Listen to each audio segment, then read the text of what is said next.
Hallo Golffreunde!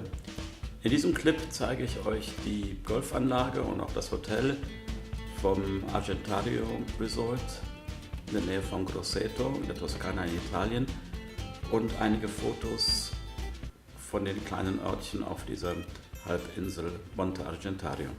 So, jetzt bin ich am Ziel angekommen, Argentario Golf Resort und Spa, und ich muss sagen, das ist ziemlich beeindruckend. Wäre ich mit einem Tesla gekommen, hätte ich ihn hier aufladen können, denn das Hotel verfügt über 2 Destination Charger. Das Hotel liegt oberhalb vom Meer und ist an einen Hang gebaut. Es ist am Ende eines Tals. Das Design vom Hotel ist auch recht speziell und ich schaue mal ein bisschen rein, wie es aussieht.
Hier kann man gut erkennen, wie die Zimmer des Hotels, alle mit recht großen Terrassen, in den Hang hineingebaut sind.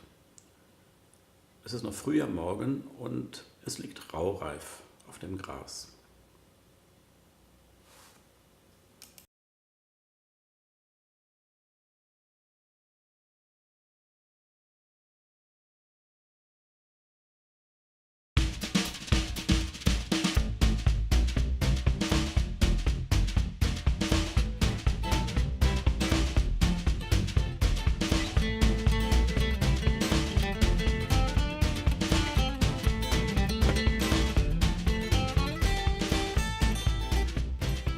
Hier das Grün vom ersten Loch. Man sieht ringsherum Olivenbäume. Das Hotel macht ja auch sein eigenes Olivenöl. Ein schöner Blick in die Berge und es ist sehr, sehr ruhig. Ganz, ganz selten hört man mal ein Auto vorbeifahren.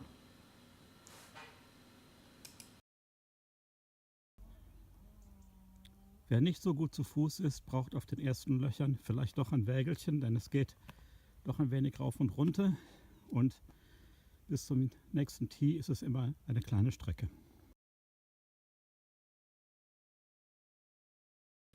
An diesem zweiten Loch muss man ganz gut zielen. Die Entfernung bis zur Fahne ist ungefähr 180 Meter. Eine ganze Menge Bunker auf dem Weg. Das Grün sieht auch nicht sehr flach aus. Mal schauen, wie das wird. Mit dem Schlag bin ich eigentlich zufrieden. Als normaler Hobbygolfer. Ich habe einen Driver genommen, so weit bin ich nicht, aber doch nicht schlecht.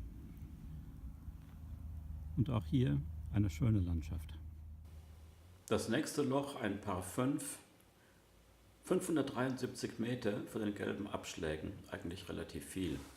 Dieses dritte Loch gilt wohl nicht umsonst als Panoramaloch, Par 5. Der Fairway liegt vielleicht 30, 40 Höhenmeter unter mir und auch wenn ich noch nie in Schottland Golf gespielt habe, aber ich kann mir vorstellen, dass es dort ähnlich aussieht.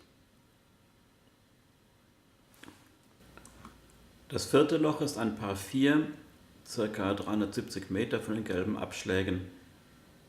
Rechts vom Fairway sind ein paar Hügel, das ist nicht schlecht, weil der Ball dann eventuell zurückrollen kann. Davor noch ein Wasserhindernis. Mal schauen.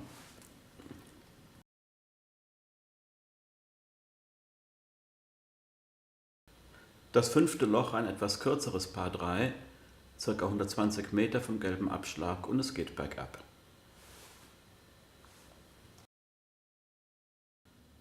Das 6. Loch geht wieder in die Heide, ca.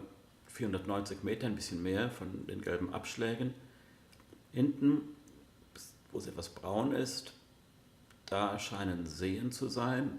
Ob die leer sind, kann ich von hier nicht sehen. Aber Hindernis ist Hindernis. Also die Seen haben doch Wasser, aber nicht bis zum Rand gefüllt. Und natürlich ist ein Ball von mir dort gelandet.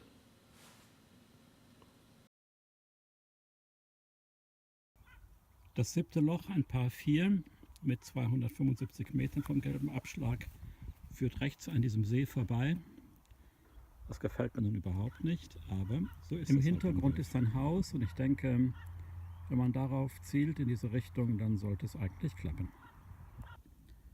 Nun, ein Ball ging ins Wasser, der zweite war aber ganz ordentlich, aber jetzt sehe ich, dass hinten das Grün auch neben dem Wasser ist, also links von dem Grün ist das Hindernis und rechts davon ein Bunker. Also die Distanz eben, falls das jemand interessieren sollte, das waren 90 Meter und ich habe ein Pitching Wedge genommen und bin hier am Rande vom Grün gelandet. Also weder in dem Wasser hier noch in dem Bunker.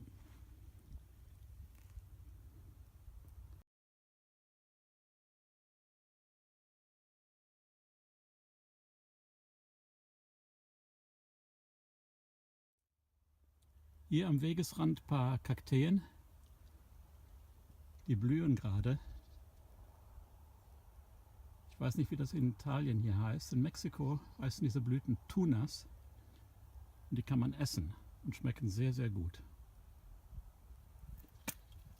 Ob sowas in Italien auch gegessen wird, weiß ich gar nicht, muss ich mal fragen. Ein netter Herr hat mir gerade erklärt, dass man diese Früchte vom Kaktus in Italien nur in der südlichen Landeshälfte isst, in Sizilien etwa. Hier in der Toskana wird es nicht warm genug, damit man diese Früchte wirklich benutzen kann. Aber der Italiener kenne das schon. Wieder was gelernt. Und jetzt mal schauen, wie dieses Par 3 hier wird. Das ist ein relativ enges Par 3, 120 Meter bis zur Fahne, ganz leicht bergauf, links Bäume und rechts ein Weg. Mal schauen.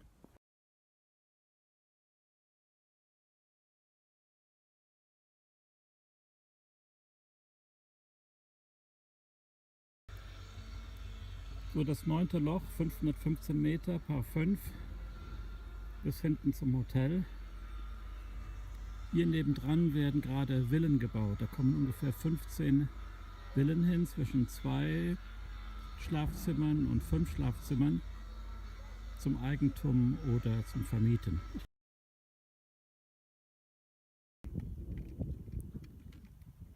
Oh Schreck, jetzt bin ich hier ungefähr 105 Meter, 110 Meter vor der Fahne und vor mir ein riesen Wassergraben. Nochmal Glück gehabt. Der Ball flog in den Sand links vom Grün, aber diese Sandfläche wird gerade repariert. Und das ist also alles deswegen nicht so tragisch.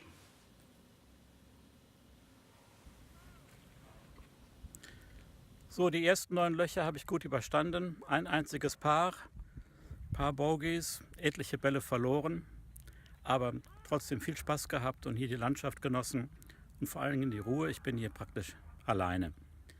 Und jetzt schaue ich mir ein wenig die Halbinsel an, Porto Ercole und vielleicht ein paar andere Sachen. Und heute Nachmittag mache ich vielleicht nochmal 9 Löcher.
So, es ist jetzt Nachmittag.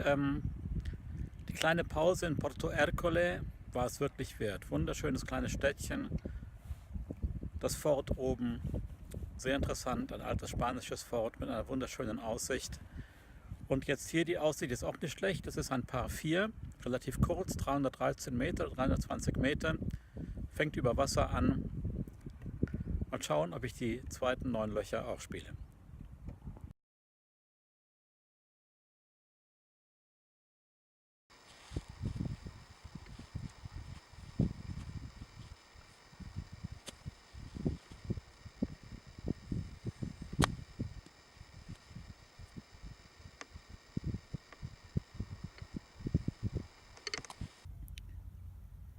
Das 11. Loch gegen die Sonne, jetzt am Nachmittag, späten Nachmittag.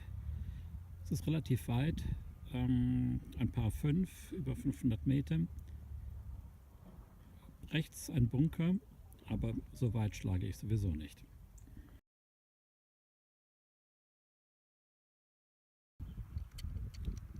Par 4 ungefähr 370 Meter.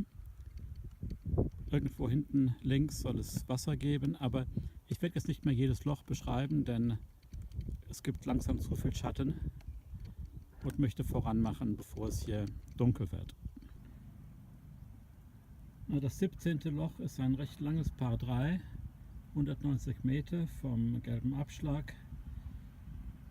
Links gibt es Wasser und rechts einen Weg und Olivenbäume.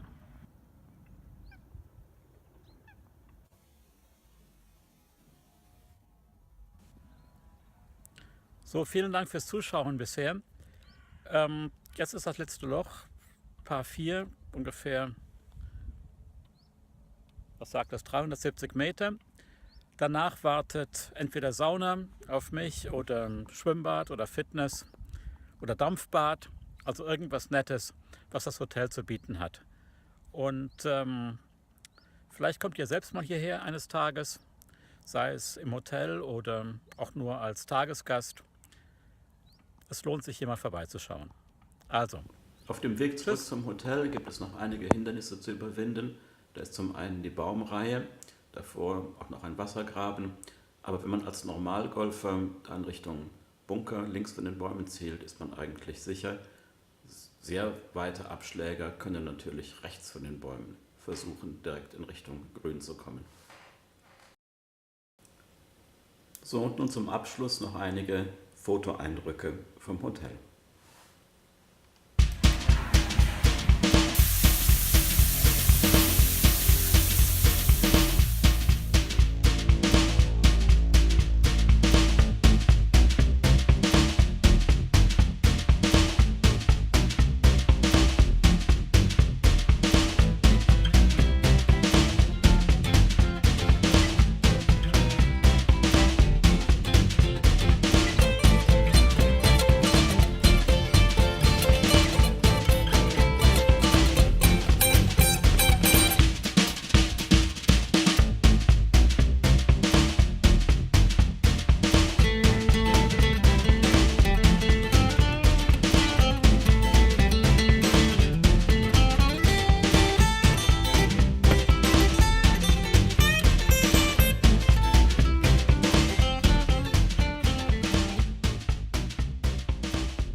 Nach 2 sehr angenehmen Nächten in diesem fast raumschiffartigen Hotel ist es Zeit, zurückzufahren.